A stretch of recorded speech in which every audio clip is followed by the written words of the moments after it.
आमदारकी रद्द करण्यात आलेली आहे. आता देशामध्ये दोन कायदे झालेत अशा पद्धतीचं परिस्थिती आपल्याला पाहायला मिळते आहे. या भाजपचे काछडिया नावाचे खासदार ज्यांना हायकोर्टाने 3 वर्षाची सजा सुनावली होती, पण त्यांचं ते सदस्यत्व त्या काळात रद्द नाही करण्यात आलं. त्यांना सुप्रीम कोर्टात जाण्याची परवानगी दिली. मग सुप्रीम कोर्टाने त्यांना त्या ठिकाणी न्याय दिला आणि त्याच्यामुळे त्यांची खासदारकी वाचली. त्याचप्रमाणे विक्रम सैनी नावाचे मुझफ्फरनगरचे त्यांचे आमदार आहेत BJPचे, त्यांच्यावरही कारवाई केली नाही. त्यांच्यावरही 5 वर्षाची सजा सुनावलेली आहे. आखरी सुनील केदारच्या प्रकरणामध्ये त्यांना खालच्या कोर्टाने या ठिकाणी 5 वर्ष सजा सुनावलेली आहे. तर त्यांना आता अपीलमध्ये जाण्याची संधी आहे.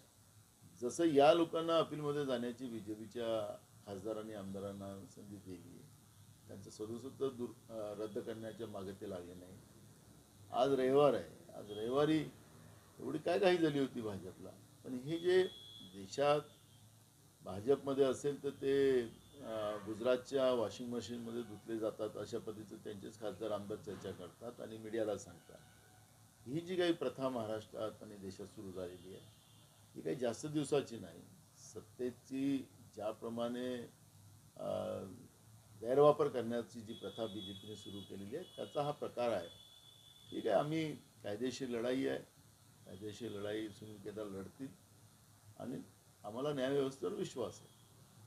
भाऊ, शिंदे दिवे आणि वीज बिल वसुली करू नका अशा प्रकारची धमकी दिली दिवे मारून. तर ते कारण की ते वॉशिंग मशीनमध्ये धुतले गेलेले आहेत ना शिंदे गटातली लोक, अजित गटातली लोक. त्यामुळे त्यांनी कोणालाही काही केलं, बंदुकीच्या गोळ्या घातल्यात मुंबई शहरामध्ये, हवेमध्ये फायरिंग केली, तरी ते वॉशिंग मशीनमध्ये धुतलेलं आहे. त्यांच्यासाठी सगळं मोकळीक आहे.